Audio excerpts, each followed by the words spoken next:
नमस्कार, मी स्नेहा. आपण पाहताय पुढारी न्यूज. आमच्या हेल्थ टॉक या विशेष कार्यक्रमात आपलं स्वागत. आरोग्यविषयक असा आमचा विशेष कार्यक्रम आहे आणि आज आपण पाठदुखी ते स्पाईन सर्जरी यावर तज्ज्ञांचा सल्ला, त्यांचं मार्गदर्शन या विषयावर आपण चर्चा करणार आहोत. आणि याच विषयी बोलण्यासाठी आज पुढारी न्यूजच्या स्टुडिओमध्ये आलेले आहेत पुण्यातील एक ख्यातनाम ऑर्थोपेडिक आणि spine surgeon doctor Ranjit Rajure. डॉक्टरांचं स्वागत करूया. डॉक्टर, आमच्या स्टुडिओत स्वागत आपलं. नमस्कार.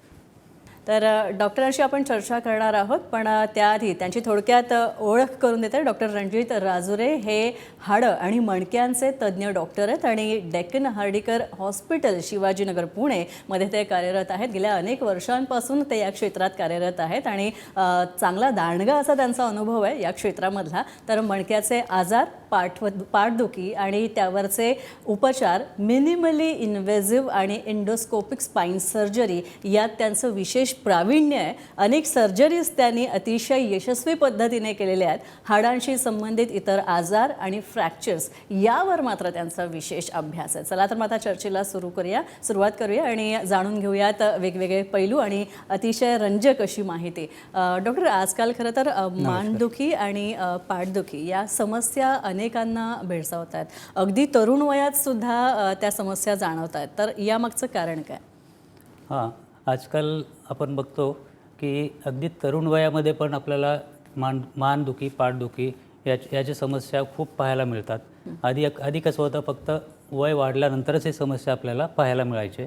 पण आजकाल तरुण वयामध्ये किंवा अगदी 15 ते 20 वर्षानंतर पण हे आजार आपल्याला पाहायला मिळतात. याचे कारण असं आहे की आजकाल बैठी जीवनशैली किंवा तासनतास संगणकासमोर बसून काम करणे, व्यायामाचा अभाव, अजून वाढते वजन किंवा कामाचा ताण, हे असे बरेच कारणं आहेत. आणि आजकाल हे एक सगळ्यात इम्पॉर्टंट आहे की मोबाईलचा वापर अति होतो. त्यामुळे पण मानदुखी, पाठदुखी याचं खूप प्रमाण वाढलेलं आहे. म्हणजे आपण चुकीच्या पद्धतीने बसतो. चुकीच्या पद्धतीनं तासनतास कंटिन्यू एकाच ठिकाणी बसायला नाही पाहिजे. मध्ये मध्ये गॅप घेतले पाहिजे. पोश्चर करेक्शन किंवा दररोज आपले व्यायाम करणे किंवा वजन आपलं नियंत्रित ठेवणे, कामाचा ताण जे आहे त्याच्या वाढल्यामुळे पण हे आपल्याला बरेच आपल्याला पाहायला मिळतं आजकाल. अच्छा डॉक्टर, मी मध्यंतरी टेक्स्टनेकबद्दल वाचलं होतं, तर ही संकल्पना मुळात काय, जरा याचं विश्लेषण करा. हो, टेक्स्टनेक हा टर्म खूप पॉप्युलर आहे आजकाल. याला टेक्स्टनेक म्हणू शकतो किंवा मोबाईल नेक सिंड्रोम म्हणू शकतो. अगदी आजच्या काळात रील नेक सिंड्रोम पण म्हणता येतं. तर त्याच्यामध्ये काय आहे, टेक्स्टनेक म्हणजे तासनतास आपण मोबाईल बघतो मान खाली वाकून. त्याच्यामुळं मानेच्या स्नायूवर, पाठीच्या स्नायूवर अतिरिक्त ताण पडतो. त्याच्यामुळे असे सिम्पटम्स येतात की हातामध्ये मुंग्या येणे किंवा मान दुखणे, सांधे दुखणे किंवा हातामध्ये वेदना पण जातात. त्याला आपण टेक्स्टनेक म्हणतो.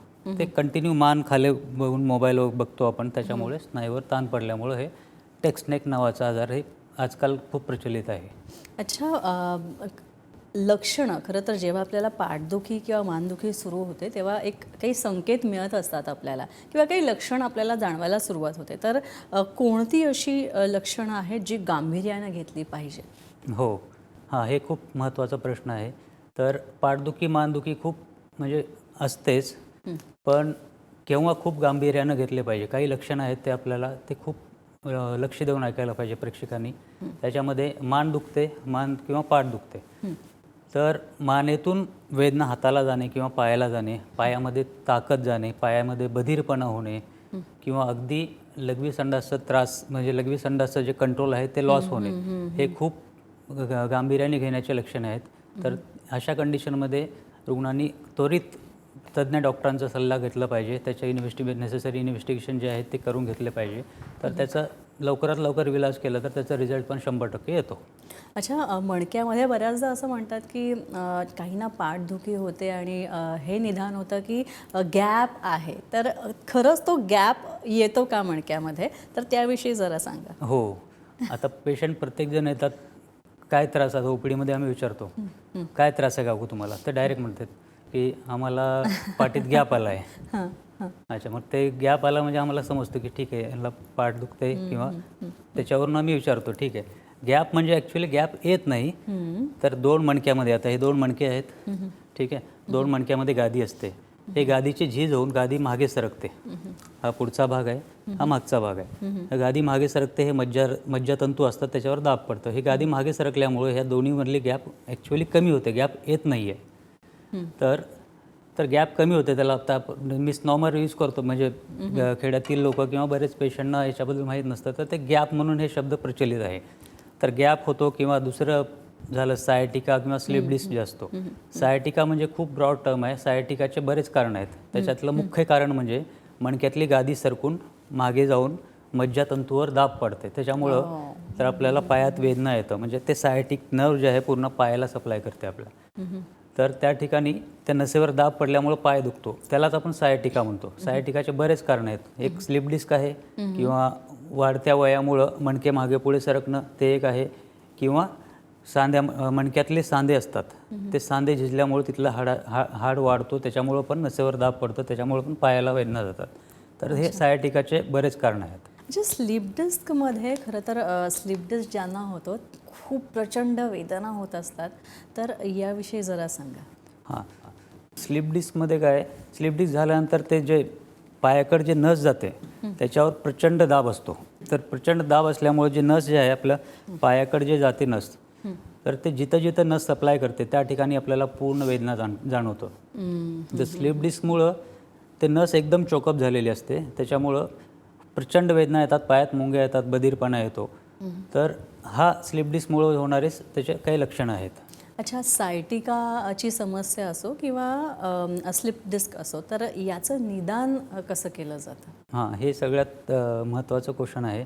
तर निदान, आता पेशंट येतो आमच्याकडे, तर आम्ही पेशंटला सांगतो की आता तुम्हाला हे त्रास आहे. सर्वप्रथम मी त्यांना तपासून बघतो की बाबा क्लिनिकली एक्झामिन केल्यानंतर आपल्याला 60-70% आम्हाला त्याच्याबद्दल कळतं की यांना अशा प्रकारचा आजार आहे.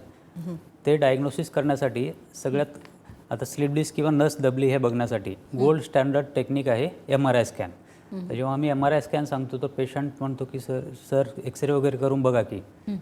MRI म्हणजे MRI हा खर्चिक इन्व्हेस्टिगेशन आहे, पण तो गोल्ड स्टँडर्ड इन्व्हेस्टिगेशन आहे. म्हणजे अचूक निदान त्याच्यामध्ये होतं. एक्सरे करतो आम्ही, पण एक्सरे हे एक ग्रॉस आयडिया देते की मणक्याची अलाइनमेंट. आता एक्सरेमध्ये फक्त मणके दिसतात, गादी किंवा नस किंवा रक्तवाहिन्या आपल्याला मणक्यामध्ये दिसत नाहीत. तर आपण एक्सरे करून बघतो, पण एक्सरेवर एक ग्रॉस आयडिया येते की मणका वगैरे मागे पुढे सरकले का. तर एक्सरेमध्ये आपल्याला अलाइनमेंट ओके आहे. त्यानंतर आपल्याला गादी सरकले किंवा नस दबले बघण्यासाठी MRI स्कॅन करणं खूप जरुरी असतं. हे गोल्ड स्टँडर्ड टेक्निक आहे MRI स्कॅन. कधी कधी आपल्याला CT स्कॅन पण करावं लागतं. ते 3 डायमेन्शनल व्ह्यू बघून कुठं मणक्यामध्ये मागे पुढे येतो, मग मणका मागे पुढे सरकतो, तर त्याचं ॲक्च्युअल कारण काय बघण्यासाठी आपण CT स्कॅन पण करू शकतो. पण मुख्य इन्व्हेस्टिगेशन जे आहे MRI स्कॅन असतो. अच्छा, डॉक्टर रणजित, मला एक सांगा की जेव्हा आपण म्हणतो की गॅप म्हणण्यापेक्षा गादी जेव्हा मणक्यामधली सरकते किंवा मग स्लिप डिस्क होतो किंवा मग सायटिकासारखा आजार होतो, तर या सगळ्यावर अंतिम आपण असं म्हणूया की अंतिम सोल्युशन किंवा अंतिम उपाय हा फक्त शस्त्रक्रिया किंवा एखादी क्लिष्ट सर्जरी एवढाच असतो का? नाही, हे तर खूप मोठा म्हणजे गैरसमज आहे. तर 90% प्रॉपर, म्हणजे ऐकून घ्या, 90% आपल्या मणक्याचे किंवा मानेचे किंवा पाठीचे जे दुखणं आहे, 90% आपण व्यायाम, योग्य पोश्चर, फिजिओथेरपी, अजून औषधाने बरं करू शकतो. तर हे सगळ्यात इम्पॉर्टंट आहे की पेशंटना वाटतं की गादी सरकले म्हणजे ऑपरेशनच लागेल, असं नाही आहे. 90% पेशंट आपण OPDमध्ये आमचे दररोज समजा 50-60 पेशंट आले, त्यामधले फक्त 2 पेशंटला सर्जरी लागू शकते, 2 किंवा 4 पेशंटला. तर बरेच पेशंट आपण फिजिओथेरपी, औषधं, अजून योग्य पोश्चर करेक्शन करून आपण म्हणजे पेशंटला ट्रीट करू शकतो. राहिलेले फक्त एक 5 ते 10% पेशंट असतात, त्यांना आपण MRI ची तपासणी वगैरे करून बघतो किती दाब आहे, त्यांचे सिम्पटम किती सिव्हिअर आहेत, त्याच्यावर आपण त्यांना मणक्यात इंजेक्शन देणं किंवा सर्जरी असं सल्ला देतो. आणि डॉक्टर रणजित, तुम्ही आता उत्तरामध्ये फिजिओथेरपीचा उल्लेख केलेला आहे. तर फिजिओथेरपी विषयी मला जरा आणखी जाणून घ्यायचं आहे की फिजिओथेरपीचा रोल खरंच किंवा त्याचा सहभाग किंवा ती ट्रीटमेंट दिल्यामुळे, फिजिओथेरपी दिल्यामुळे खरंच रुग्णांना दुखण्यापासून मुक्तता मिळवण्यासाठी, विशेषतः पाठीच्या आणि मानेच्या किंवा अगदी गुडघ्याच्याही, तर त्यात खरंच तितका प्रभावी उपयोग होतो त्याचा? हां, आत्ता मी 90% आजार बरं करायचं म्हटलं, त्यामध्ये फिजिओथेरपीचा खूप मोठा वाटा आहे. फिजिओथेरपी काय करते ॲक्च्युअली, तर फिजिओथेरपी फिजिओथेरपीचे बरेच मॉडॅलिटी असतात. इमिडिएटली पेन रिलीफ करते. पेन रिलीफ केल्यानंतरच आपण मानेचे किंवा पाठीचे व्यायाम, फिजिओथेरपीचे विशिष्ट प्रकारे व्यायाम असतात, ते व्यायाम करून ते मणक्याला आपल्या व्यायाम स्ट्रॉंग म्हणजे मजबूत करून ते मणक्याला आधार देते. आधार दिल्यानंतर परत परत ते आजार उद्भवण्याची शक्यता ऑलमोस्ट निग्लिजिबल होते. तर आता पेशंट म्हणतात की आम्ही सर तुम्ही व्यायाम सांगता, पण आम्ही तर एवढं सगळं काम करतो, शेतातले काम करतो, आमचे भरपूर व्यायाम होतात. पण तसं व्यायाम नाही आहे. ते काम करण्याचं वेगळं, पण पर्टिक्युलर मानेचे पाठीचे सेपरेट व्यायाम शिकून घेऊन ते व्यायाम केल्याशिवाय तो आजार बरं होऊ शकत नाही. तर त्याच्यासाठी फिजिओथेरपी हे खूप इम्पॉर्टंट आहे. अच्छा पण कालांतराने समजा जर तुम्ही ती थेरपी फॉलो केली नाही तर काही केसेसच्या बाबतीत असंही असतं की नाही फार खर्च होतोय म्हणून रुग्ण डिस्कंटिन्यूसुद्धा करतात, तर ते किती घातक आहे? हां, फिजिओथेरपी म्हणजे खर्च आहे असं नाही. फिजिओथेरपी म्हणजे फक्त पहिले 5 ते 7 दिवस आपण फिजिओथेरपी देतो. त्याच्यामध्ये काही मॉडेलिटी असतात, ते 5 ते 7 दिवसासाठीच असतं. ते परमनंट खूप लाँग टर्म घ्यायचं असं नाही आहे. फिजिओथेरपी म्हणजे 5 ते 7 दिवस देऊन आपले जे मणक्याचे स्नायू आखडले आहेत त्यांना रिलॅक्स करण्यासाठी आपण ते फिजिओथेरपी देतो. त्याच्यानंतर तुम्हाला स्वतःच ते व्यायाम शिकवतील फिजिओथेरपी, ते घरी करायचे असतात. ते घरी तुम्हाला लाईफ टाईम करायला पाहिजे. आयडियली पाठीचे मणक्याचे व्यायाम नॉर्मल माणसांनी पण करायलाच पाहिजे. ज्यांना हे झालेले आजार आहे त्यांनी तर लाईफ टाईम करायलाच पाहिजे. नाही केलं तर ते परत परत आजार वाढतो. फक्त कमरेचं पाठीचं मानेचं अजून पाठीचं जे दुखणं आहे त्याच्या वेदना जेव्हा हातामध्ये किंवा पायामध्ये जायला लागतात तेव्हा ते सिरियस ह्याच्यामध्ये कन्वर्ट होतं. म्हणजे त्यांना फक्त औषधं फिजिओथेरपीनं बरं करणं शक्यता खूप कमी होते. तर व्यायाम हे कंटिन्यू करत राहणं खूप गरजेचं आहे. अच्छा डॉक्टर मला एक सांगा, मला आता 2 कॉन्सेप्ट विषयी जाणून घ्यायचं आहे. एक तर रूट ब्लॉक आणि पेन ब्लॉक. आणि सगळ्यात महत्त्वाचं म्हणजे बऱ्याचदा आपण असंही ऐकतो किंवा मीही ऐकलेलं आहे, माझ्या 1-2 नातेवाईकांना जेव्हा पाठदुखीचा आणि कंबरदुखीचा सिव्हिअर त्रास होता तेव्हा हाडात इंजेक्शन घ्यायचं या विचाराने खरं तर खूप नाही मला नको ते फारच दुखेल आणखी आणि त्याचा काही उपयोग नाही होणार, हाडाला होईल अगदी इथपर्यंत गैरसमज असतात. तर हे दूर करण्याच्या दृष्टीने काय सांगा? हो, हा खूप म्हणजे पेशंटला खूप भीती असते याची. तर हे नेमकं काय आहे पहिले ते समजून घ्यायला पाहिजे. रूट ब्लॉक किंवा पेन ब्लॉक किंवा फॅसेट ब्लॉक असे इंजेक्शनचे नावं असतात किंवा इपिड्युरल ब्लॉक. तर ते आपण पेशंटला सांगताना सांगतो की मणक्यामध्ये इंजेक्शन देतो. तर हे ॲक्च्युअली काय आहे, तर आपण आमच्याकडे पेशंट आले मानदुखी पाठदुखीसाठी आले समजा, त्यांना आपण स्नायू आखडलेत पाठीचे किंवा मानेचे, त्यासाठी अँटी इन्फ्लमेटरी मेडिसिन देतो, मसल रिलॅक्सन मेडिसिन देतो. तर हे मेडिसिन आपण तोंडावाटे घेतो, ते पोटात जातात, तिथून ॲब्झॉर्प्शन म्हणजे टार्गेटेड थेरपी नाही आहे. म्हणजे ते जिथं आजार आहे तिथं थोड्या प्रमाणात पोहोचतं, अजून ते ॲक्युरेट ट्रीटमेंट नसते. आधी आपण पेशंटला औषधं वगैरे देऊन बघतो, इन्फ्लमेशन कमी झालं तर ठीक आहे. हे सगळं करून फिजिओथेरपी औषधं देऊन सुद्धा इन्फ्लमेशन कमी नाही झालं तर त्याला आपण दुसरा ऑप्शन सुचवतो की टार्गेटेड थेरपी असते. पेन ब्लॉक किंवा रूट ब्लॉक म्हणजे पर्टिक्युलर नसेच्या भोवती जाऊन आपण तिथं एक डाय इंजेक्ट करतो, त्या नसेला आयडेंटिफाय करतो दुर्बिणीद्वारे किंवा सियाम मशीनद्वारे. तर त्याच ठिकाणी टार्गेट जिथं नस इन्फ्लमेशन झाले तिथंच पूर्ण इंजेक्शन आपण सोडतो, म्हणजे बाकी बॉडीमध्ये कुठं पसरत नाही. तर आता हे इंजेक्शन कुठल्या प्रकारचं असतं हे पेशंटचे बरेच प्रश्न असतात. तर ह्याच्यामध्ये हा इंजेक्शन जे आहे स्टेरॉइड नावाचा इंजेक्शन असतो. स्टेरॉइड म्हणजे पेशंट खूप घाबरून जातात. स्टेरॉइड 2 धारी तलवार असते. त्याचा प्रॉपर यूज केला तर 100% रिझल्ट होतो, नाही यूज केला तर त्याचं घातक पण तेवढंच आहे. म्हणजे पर्सेंटेज इम्पॉर्टंट आहे. तर तिथं आपण ते टार्गेटेड नसेच्या भोवती इंजेक्शन सोडतो, ते कुठं बॉडीमध्ये पसरत नाही आहे, त्याचे साईड इफेक्ट पण काही नसतात. अजून हाडामध्ये देतो म्हणजे घाबरून जायचं काहीच नाही आहे. त्याच्यामध्ये तिथलं इन्फ्लमेशन कमी झालं तर आपल्याला पुढे व्यायाम करण्यासाठी मदत होते. अजून ते आपल्याला रूट ब्लॉक वगैरे देऊन परमनंट पण रिलीफ मिळू शकतो जर थोडक्यात माइल्ड टू मॉडरेट सिम्पटम असतील तर. अच्छा आणखी एक डॉक्टर, मिनिमली इन्व्हेसिव्ह सर्जरी यामध्ये तुमचं विशेष प्रावीण्य आहे. आणि अशा सर्जरीजचा आणि त्या सक्सेसफुल करण्याचा अनुभव सुद्धा तुमच्या गाठीशी आहे. तर याविषयी किंवा इंडोस्कोपिक सर्जरी म्हणजे त्याला आपण दुर्बिणीद्वारेची शस्त्रक्रिया ज्यात कमी काटछाट असते, अशा या सर्जरीजबद्दल जरा सांगा. हो, मिनिमल इन्व्हेसिव्ह किंवा एंडोस्कोपिक सर्जरीज आजकाल 90-95% तेच करतात. ओपन सर्जरी ऑलमोस्ट बंदच झालेली आहे आता. आधी खूप ओपन सर्जरीज करायचे. तर याचा फायदा काय मिनिमल इन्व्हेसिव्ह किंवा एंडोस्कोपिक सर्जरीचे, तर खूप कमी कट घेऊन आपण रक्तस्राव कमी करतो. अजून लवकरात लवकर पेशंटला आपल्याला चालवायला लावतो किंवा जास्ती वेळेस झोपून वगैरे ठेवत नाही. खूप वर्ष आधी असं होतं की स्पाईन सर्जरी केली म्हणजे 1 महिना रेस्ट वगैरे देणं किंवा तेव्हा मिनिमल इन्व्हेजिव्ह नसल्यामुळं ते पाठीचे कमकुवतपणा खूप यायचे. पण आता मिनिमली इन्व्हेजिव्ह किंवा एंडोस्कोपिक. मिनिमल इन्व्हेजिव्ह म्हणजे काय, दुर्बिणीद्वारे आपण बघून मायक्रोस्कोपद्वारे बघून आपण कमीत कमी चिरफाड करून आपण नसा मोकळे करतो. अजून लवकरात लवकर पेशंटला त्यांच्या रेग्युलर ॲक्टिव्हिटीमध्ये आपण आणू शकतो पेशंटला. अजून एंडोस्कोपिक सर्जरी म्हणजे मिनिमल इन्व्हेजिव्ह नंतर एक ॲडव्हान्स टेक्निकल एंडोस्कोप टाकून फक्त त्या मिनिमल इन्व्हेजिव्हपेक्षा अजून कमी कट असतं याच्यामध्ये. याच्यामध्ये तर ऑलमोस्ट आम्ही तर पेशंटला 15 दिवसामध्येच कामाला जायला सांगतो. जेव्हा नवीन हे टेक्निक्स नव्हते तेव्हा खूप रिस्क होती की नसाला डॅमेज करणं, अजून पायातली ताकद जाणं किंवा हातामधली ताकद जाणं. आता मिनिमल इन्व्हेजिव्ह किंवा मायक्रोस्कोप दुर्बीण आल्यामुळं मायक्रोस्कोपमध्ये 5 ते 6 पट आपल्याला ते नसाची साईज दिसते. जे धाग्यावडी नस असते ते ऑलमोस्ट बोटाच्या साईजवडी दिसते. तर त्याच्यामुळं त्याला डॅमेज होण्याची शक्यता ऑलमोस्ट 99.99% कमी झालेली आहे. तर आजकाल ऑपरेशन केल्यानंतर आमचे प्रत्येक पेशंट सेम डे किंवा दुसऱ्या दिवशी सकाळीच आपण चालवतो पेशंटना. झोपून वगैरे ठेवत अजिबात नाही आहे. तर हे खूप सेफ झालेली आहे आजकाल सर्जरी. तसं घाबरण्याचे अगदी पण जेव्हा सर्जरी झाल्यानंतर किंवा सर्जरीच्या दरम्यान किती रिस्क असते आणि सर्जरी झाल्यानंतर रुग्ण सामान्य जीवन कशा प्रकारे जगू शकतो, किंवा थोडक्यात मला पथ्यांविषयी विचारायचं की स्पाईन सर्जरी झाल्यावर काही पथ्य असतात का, किंवा रुग्णाला सर्वसामान्य या बॅक टू लाईफ परत येण्यासाठी, बॅक टू डेली रुटीन येण्यासाठी किती वेळ लागू शकतो? हां, तर याच्यामध्ये सगळ्यात प्रश्न काय, पहिला प्रश्न तुमचा आहे की रिस्क किती असते. तर आजकालच्या टेक्निक्सनं रिस्क ऑलमोस्ट 90-95% सक्सेस रेट आहेच.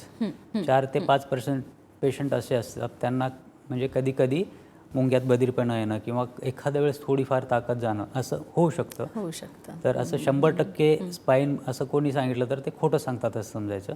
95-97% सक्सेस रेट आजकालच्या स्पाईन सर्जरीमध्ये आहेच, कारण नवीन तेवढी टेक्नॉलॉजी आलेली आहे. तर आता दुसरा प्रश्न तुमचा असा आहे की सामान्य काम वगैरे कधी करू शकतो ऑपरेशननंतर. तर प्रत्येक पेशंटचं वेगवेगळं असतं. पेशंटनुसार ते चेंज होत असतं. तरी पण एक ॲव्हरेज सांगायचं असेल तर काही तरुण वयामध्ये आम्ही स्पाईन सर्जरी करतो त्यांना आता हे दुर्बिणीद्वारे किंवा मिनिमल इन्व्हेजिव्ह करून आपण डिसेक्टोमी वगैरे असे ऑपरेशन करतो त्यांना 2 ते 3 आठवड्यामध्ये कामाला लागण्यासाठी आम्ही सांगतो. तेच ज्यांचं वय जास्ती असतो त्यांचे थोडेसे मेजर ऑपरेशन असतं त्यांना आम्ही 3 ते 4 ते 5 आठवड्यामध्ये रेग्युलर ॲक्टिव्हिटी करायला सांगतो. त्याच्यामध्ये काही पथ्य वगैरे तुम्ही म्हटले ते एक, तर कमरेचा पट्टा वापरायचा असतो 1.5 ते 2 महिन्यासाठी. त्याच्यानंतर वाकून ओझ्याचं काम करायचं नाही 1-2, ते पण पेशंट वाईज डिपेंड आहे. ॲव्हरेज सांगतो मी ते 2 ते 3 महिने आपण वाकून ओझ्याचं काम करायचं नसतं. इंडियन टॉयलेट जे आहे हा वापरायचा नसतो पहिले 3 महिने. मांडी घालून बसायचं नसतं पहिले 3 महिने. तर हे असे बरेच, ते पण हे पेशंट टू पेशंट व्हेरी होऊ शकतं. दुर्बिणीद्वारे केले खूप मिनिमल इन्व्हेजिव्हनं केलं तर ते पण कमी ड्युरेशन होऊ शकतं. रेकमेंडेशन नसताना सुद्धा, प्रिस्क्रिप्शन नसताना सुद्धा अशा प्रकारे पेन किलर्स घेणे हे किती घातक असू शकतं? हो, हां. आता बरेच पेशंट्स काय मानदुखी पाठदुखी झाले तर दुसऱ्यांना हे झालं होतं त्याचं बघून मेडिकलमधून वगैरे औषधं घेतात. त्याच्यानं जे वेदना आहेत ते सप्रेस होतं, थोड्या वेळासाठी बरं वाटतं. असं औषधं घेत खूप दिवस औषधं घेतलं तर सगळ्यात इम्पॉर्टंट पेन किलरनं किडनीवर असर पडू शकतो, किडनी खराब होऊ शकते. हा सगळ्यात मोठा आहे, म्हणजे घातक आहे. त्याच्यानंतर दुसरं म्हणजे होऊ शकतं तर असंच अंगावर काढत गेलात जे फक्त औषधं अजून फिजिओथेरपीवर होणारा आजार, जे की फक्त मान अजून पाठ दुखते, जेव्हा ते हातात अजून पायात मुंग्या दुखणं येणं किंवा मुंग्या येणं, बधीरपणा येणं, कमकुवतपणा येणं असं झाल्यानंतर ऑपरेशन शिवाय पर्याय नसतो. अजून नसा जेव्हा परमनंट डॅमेज होतात तेव्हा रिकव्हरी रिकव्हरी ऑलमोस्ट होत नाही किंवा व्हायला खूप वेळ लागतो, म्हणजे नुकसान खूप जास्ती होतं याच्यामध्ये. तर तसं स्वतःहून मेडिसिन वगैरे घ्यायला नाही पाहिजे. तज्ज्ञ डॉक्टरांचा सल्ला घेणं खूप महत्त्वाचं आहे. तर ह्याच्यामध्ये प्रेक्षकांनी हे लक्षात घेतलं पाहिजे की एखाद्या पेशंटला सिम्पटम दोन पेशंटला सेम सिम्पटम आहेत, अजून त्याचे समजा ह्या गोष्टीमुळं बरा झाला आहे तर दुसरा पेशंट पण त्याच गोष्टीमुळे बरं होईल असं नसतो. तर त्याचे कारण वेगळं असू शकतं आजाराचं. सिम्पटम भलेही सेम असतील, स्पाईनमध्ये बरेच सिम्पटम जे आहे पायात दुखणं, कंबरदुखी असेच असतात. तर तसं विचार करायला नाही पाहिजे की ह्या पेशंटला हे झालं, अजून आपण स्वतःच ते यूट्यूबवर बघून स्वतःच ट्रीटमेंट वगैरे घेताय. तर याच्यामुळं काय होऊ शकतं, तर तुम्ही ट्रीटमेंट घेतले बरं आहे, पण लाँग टर्मचा विचार केलात तर ते तुम्ही तज्ज्ञ डॉक्टरकडे जाण्यासाठी उशिरा झालं. जेव्हा की पायातली ताकद जाणे, मुंग्या येणे, लघवी संडास कंट्रोल जाणं, असं इथंपर्यंत जाऊपर्यंत तुम्ही तज्ज्ञ डॉक्टरांकडे गेलात तर तेव्हा ऑपरेशन करून सुद्धा तेवढा फायदा होत नसतं. तर हे अशी माहिती घेण्यापेक्षा, माहिती घेणं ठीक आहे, पण ट्रीटमेंट किंवा निदान हे तज्ज्ञ डॉक्टरकडूनच करायला पाहिजे.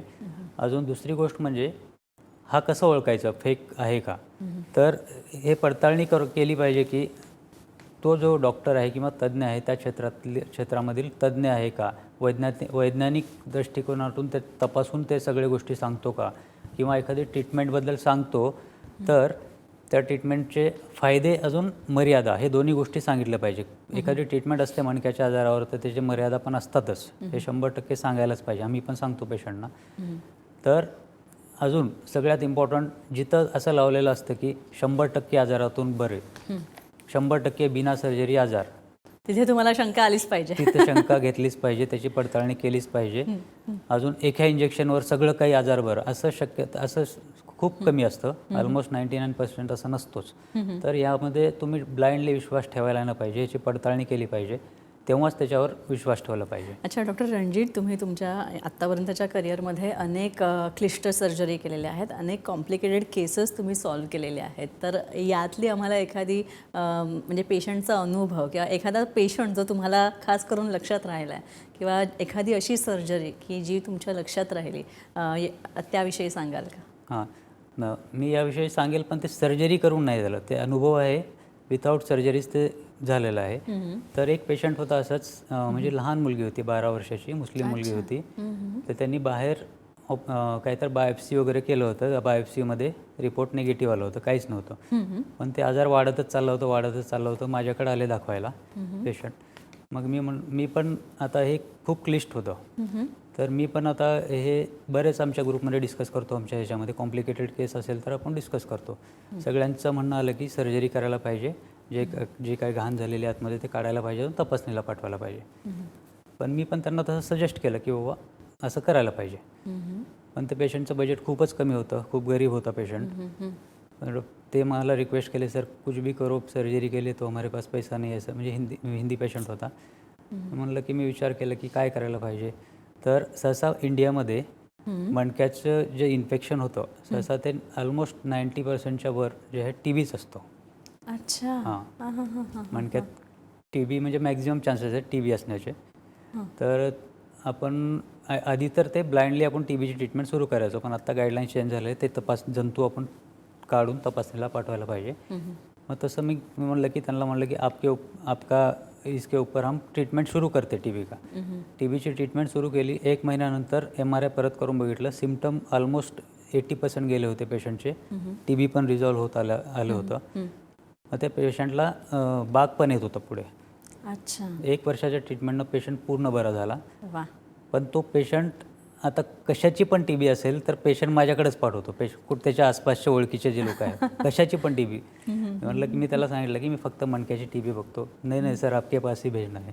ते हे असा अनुभव, तर असं ग्रुपमध्ये पेशंट पाठवतो तो आता. खूप सुंदर, खूप सुंदर. आपण पाहिलं डॉक्टर रणजीत आपल्यासोबत होते आणि डेक्कन हर्डीकर हॉस्पिटल पुणे इथे ते कार्यरत आहेत आणि पाठदुखी तसंच मानदुखी या संदर्भातल्या समस्या आणि त्यांच्यावर नक्की उपचार काय आहेत, शस्त्रक्रिया कुठल्या पद्धतीने आहेत, निदानाच्या काय काय पर्याय उपलब्ध आहेत, यावर डॉक्टरांनी आपल्याला खूप छान माहिती दिली. डॉक्टर रणजीत, तुम्ही इथे आलात त्यासाठी खूप खूप आभार तुमचे. खूप धन्यवाद तुमचे. यानंतर इथेच थांबतोय. नमस्कार.